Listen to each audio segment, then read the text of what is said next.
We can confirm that a tornado touched down just south of Port Orchard around 2 p.m. this afternoon. Right now, Safeway parking lot. It started heavy rain, and then hail, and then the wind, and I saw the tornado like spinning, and I thought I was gonna get sucked up.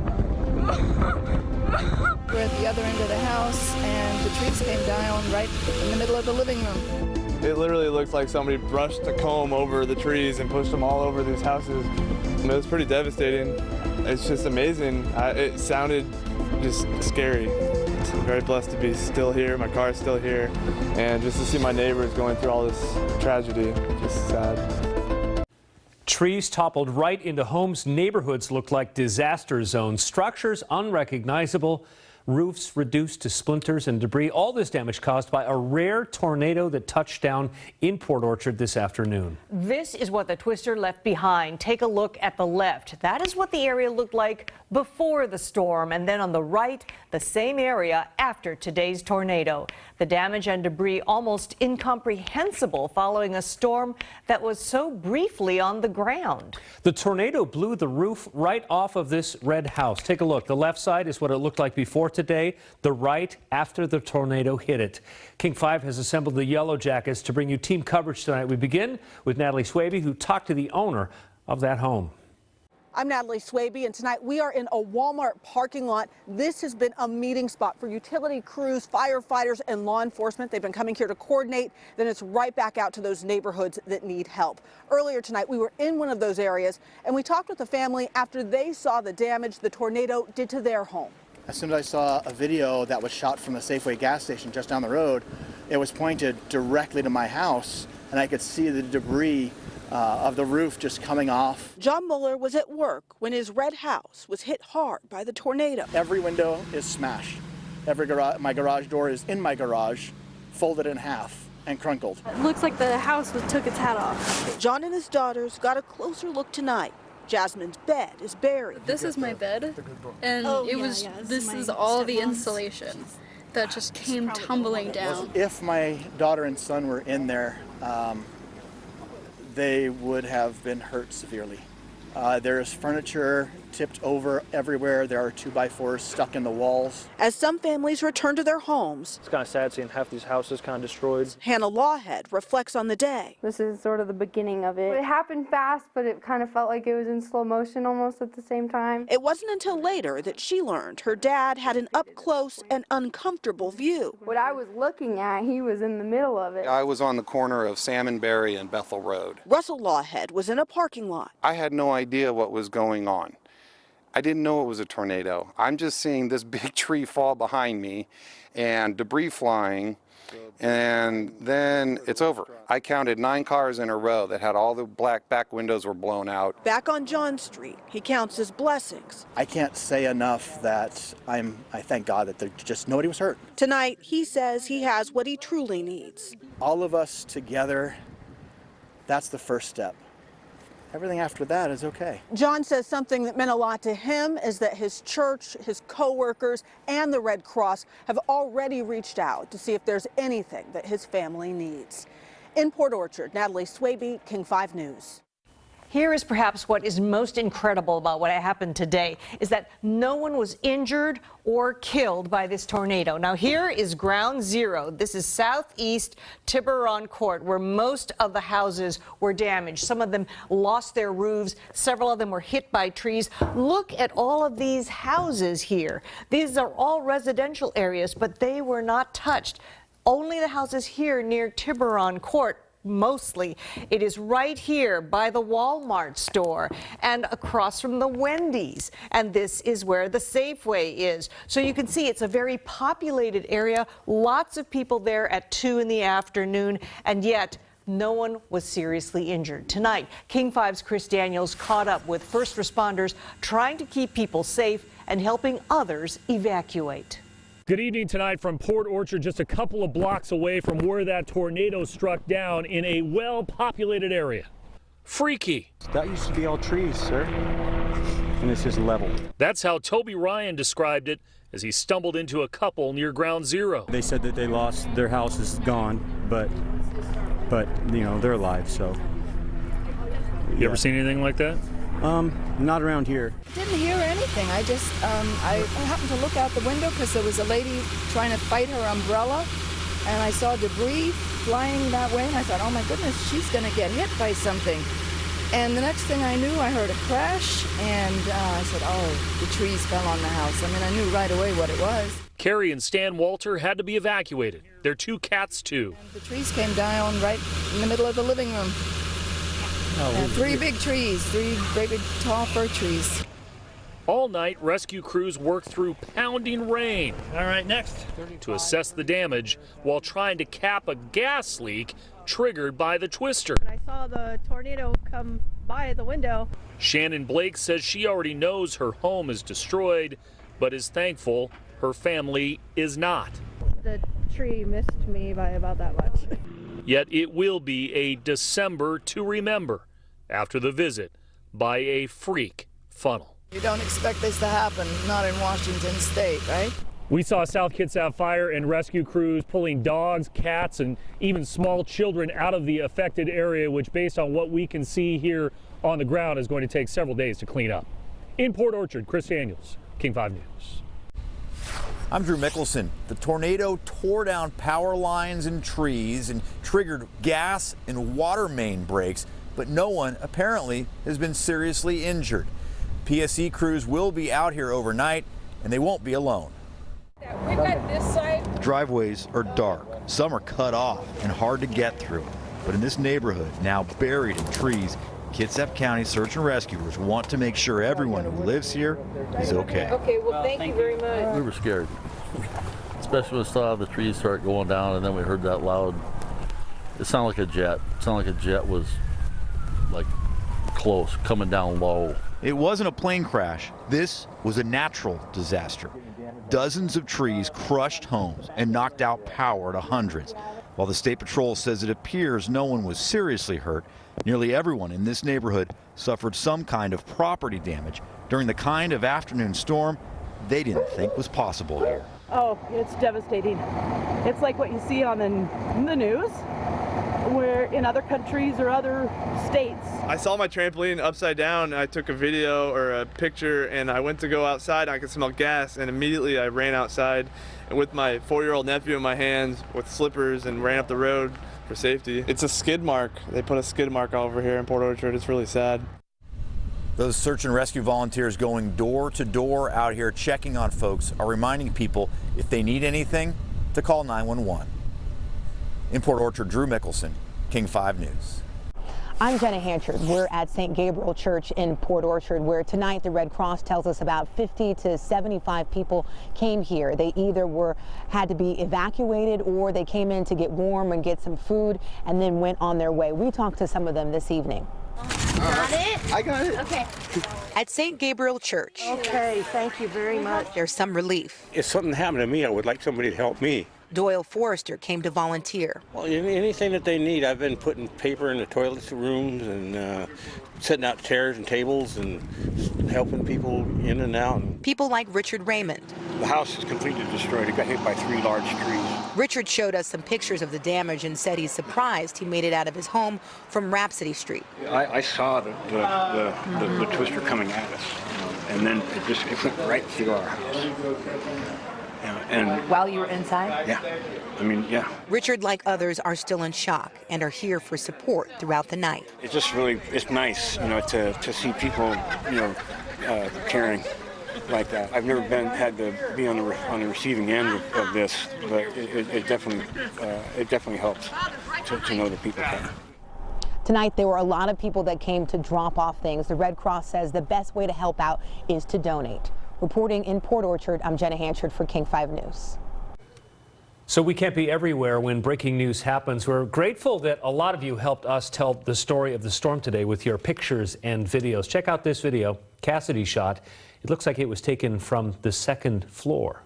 And then Drew took this picture. The tornado toppled over a trailer at a new housing development south of the Walmart. And this one, a massive tree uprooted in the front yard of this home. We appreciate you sharing the images with us, and you please keep those coming. Governor Inslee then tweeted tonight, our hearts are with the community in Port Orchard impacted by a rare tornado. Thank you to the crews who are working hard to restore power and assist with damages. Just in from the South Kitsap School District, tweeting this tonight, we anticipate schools will run on regular late start Wednesday schedule on December the 19th. Also, the Kitsap County Sheriff's Office just tweeting that they will be on patrol in the affected neighborhood throughout the night. Washington averages around 2 tornadoes a year, so when they do touch down, it's a very small location that they occur and very rare, and so they are hard to predict and they are hard to forecast. So King 5 meteorologist Jordan Steele and Craig Herrera join us now to break down this very rare event for us in Washington, right guys? Yeah, and you know what, we're going to be seeing what the National Weather Service surveys early tomorrow morning. They're going to be out on site looking to see whether we're going to categorize this this tornado as an EF1, EF2, or maybe even an EF3. It was very strong. It definitely caused damage, but that's something that they have to go and assess into tomorrow. But we know it was powerful, all right? Right now, radar quieting down. We're still in one area that I'm a little concerned about, which I'll get to in a moment. What I want to do is I want to rewind it to show you what radar looked like at 1:55 when that storm ripped through parts of Port Orchard, okay? We had a bullseye red dot right here with torrential rainfall and even some hail embedded in that system. And then a classic hook echo here where we actually saw a lot of the damage on that Bethel Road southeast. So here's the loop of that storm that moved through. Obviously, it had some rotation in it. It touched the surface and caused some problems. There's the hook echo, and of course, there is where we saw most of the damage around the Bethel Southeast Road, of course. Now, big picture here shows showers still hanging on. We are going to continue to see them with us, but we will eventually see a bit of a change into tomorrow. This last storm here about to move through Olympia and move its way into Lakewood, and then big picture here shows another storm on the horizon. I'm going to tackle that coming up in a moment, but I want to change it over to meteorologist Craig Herrera to answer the questions for us. How often does this happen? And the big question as to why. Yeah, exactly. And you mentioned that hook, and I'm going to explain what happened, really. I want to show you, rewind again, back to 1:30. I'm going to take you 5 minutes at a time. There's the storm. And then as we advance to 5:35, watch how it progresses up to the north and northeast. You had some winds coming right off the Olympic range, gave us a little spin. You also had some clearing today that gave you some of the daytime heating. That's 150 and then finally 155. So as we go in a little bit closer, going back to 150, you can see there's the bullseye you were talking about. 155, there's Sydney Avenue, Old Clifton Road, Jackson Avenue, Bethel Road, southeast. And then there's the little hook that you're looking for. Also looks almost like a candy cane or a hook, and that's what you're looking for on the radar. The National Weather Service would be looking for that. When they see that type of rotation, they can say, hey, we've got a tornado. These things happen quickly. They don't last long, so there's not a whole lot of time to issue a tornado warning. And then the tops of these were only at 10,000 feet, so it was a powerful storm. But if they were gotten up to 40, 50,000 feet like they do out in the Eastern Plains, then we would have been talking a whole different story. How often does this happen? We've had quite a few of them. Looking back at history, we've had 3 back in 1969 and in 1972. Lori, we're sending back to you. All right, Craig, thank you. Still ahead, we'll hear from a woman who witnessed today's tornado. The first thing she worried about when she saw those branches flying. Also coming up, it's been a year since that deadly train derailment in DuPont. We'll tell you what's being done now, a year later, to keep travelers safe. And before we head to break, here's what's coming up on The Tonight Show with Jimmy Fallon. Thank you, Lori and Mark and everyone in Seattle. The one and only Michelle Obama is my guest tonight. Plus, we have music from Ariana Grande and a Christmas surprise with Horatio Sanz, Chris Kattan, and Tracy Morgan. It's a great show. Stay tuned. I was just coming back from school and driving down, went down Ramsey and just tree after trees falling down, and then came down Bethel, and as we go, I noticed there's a bunch of traffic and just house after house, tree on it, rooftops ripped off, stuff like that. Recapping our top story tonight, a tornado has caused extensive damage in Kitsap County. Tonight, our crews are out in the dark and the rain assessing the damage. Clearing down trees, work crews are, and power lines are their top priority. The National Weather Service will be out there tomorrow to try to figure out the strength of that tornado. Meteorologists use the Fujita scale to classify tornadoes, and Darren Peck is joining us more on this. And they can't just hold like a wind gauge in a tornado like they can a hurricane, right? Right, we cannot do that. So we have to go after the fact, look at the damage, and then see how bad this tornado was. It's called the Fujita scale because it's named after the guy who came up with it. At an EF0, look what's happening to this house. Shingles are getting ripped off the roof. Now watch what happens when we go to an EF1. Watch the window right here. the window gets blown out. So at an EF1 with 86-mile-an-hour winds to 110-mile-an-hour winds, not only shingles, but pieces of the roof are getting ripped off. Now we're going to go to an EF2, and you're going to see something a little more dramatic happen here. Watch the roof. Gone. And that's with wind speeds at 111 to 135 miles an hour. Now keep in mind, that roof got ripped off solely by the intensity of the winds, not because a tree fell on it or anything else. And there's a lot of tree damage today that happened. Let me show you what stands out as probably Exhibit A for the National Weather Service tomorrow. You've probably seen this picture a lot already today. If you haven't, that's a home in Port Orchard. The roof completely gone. It's like you're looking down into a dollhouse. This is forensic evidence for the National Weather Service tomorrow, and it's important because while we can get tornadoes here in western Washington, we do not typically get strong ones. Zeros and ones on that scale happen on average 3 times a year. We've only had 5 in the whole time we've been keeping track of these that have been 2 or above. And the worst one was an EF3, by the way. This one happened back in 1972. It actually started in Portland, crossed over the Columbia River, went into Vancouver, Washington, and that's where it took 6 lives. So while, yes, the majority of tornadoes that we see here in Washington are 0 or 1s, we can get 2s or 3s, and today was likely an example of how that can happen. We'll hear more from the National Weather Service coming up tomorrow, guys. Okay, thank you so much, Darren. King 5 photojournalist Mark Anderson sent us these pictures late this afternoon. Looks like a strip mall took a pretty big hit. We've seen crews already cleaning up, trying to clear the roadways, making sure the area is safe. Witnesses described what they saw today. It was very scary. The first thing that came to mind was my kids, and I called EPO, the school district. They were on lockdown, and the power was out and the phone lines were dead, and they said that they're going to be okay.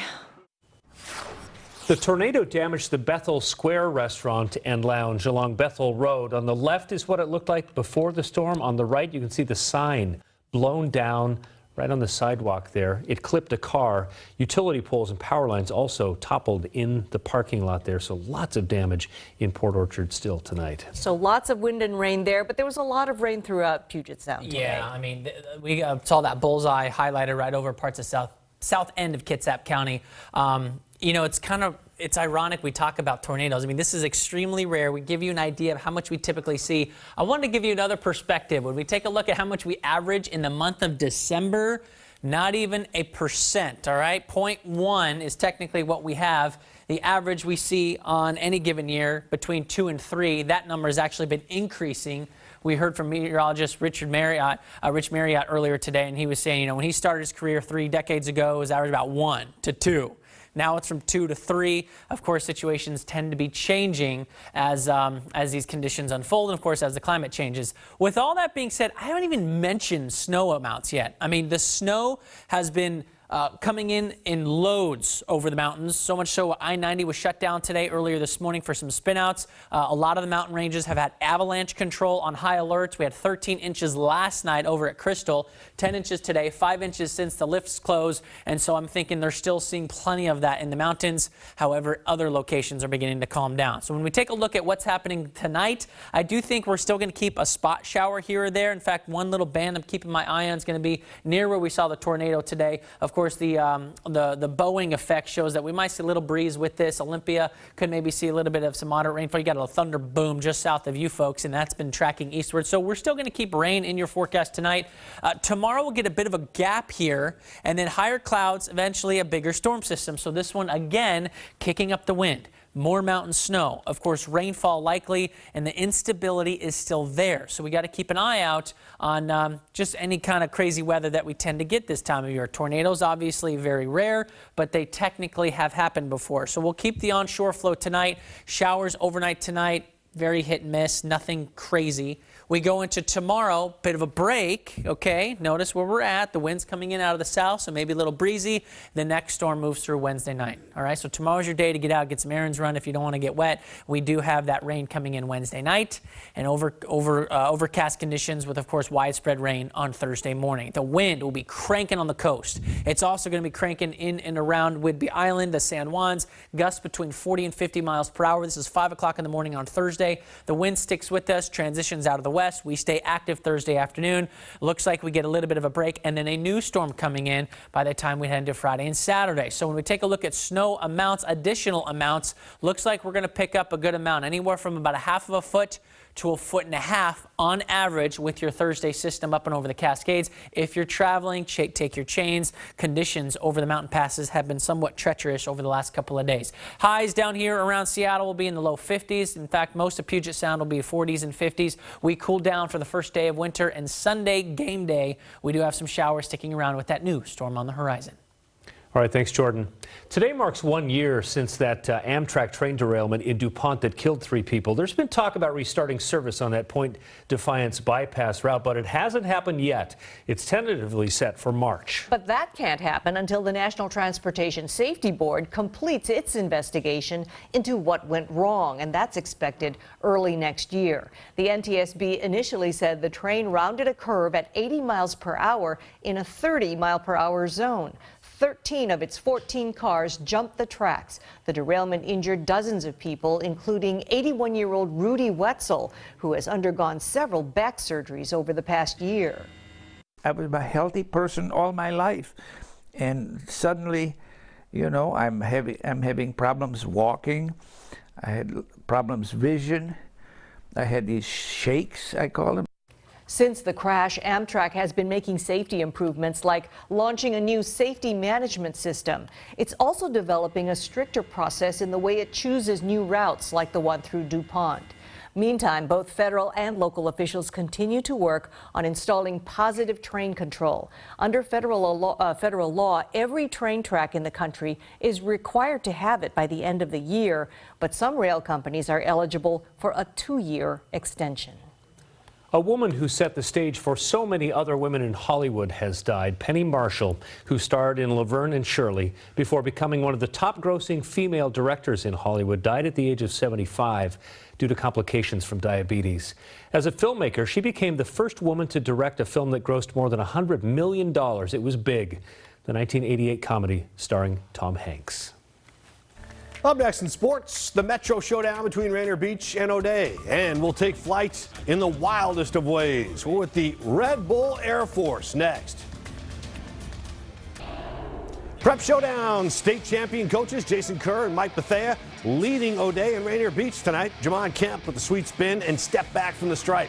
O'Dea counters with the quick baseline drive. Calvin Thomas III just gets it up and over. Beach by 8 at the half. Irish keep it close with the long ball. John Christophilus deep. In the end, Rainier Beach will win the first of many Metro matchups to come. Micah Monroe with a great body control. Beach wins it 70-67. College hoops, the Zags taking out losses to Tennessee and North Carolina on Texas Arlington tonight. Corey Kispert hits the long ball. Gonzaga shoots 53%. Rui Hachimura goes for 20 points and 11 rebounds. Zags out to a 19-5 lead.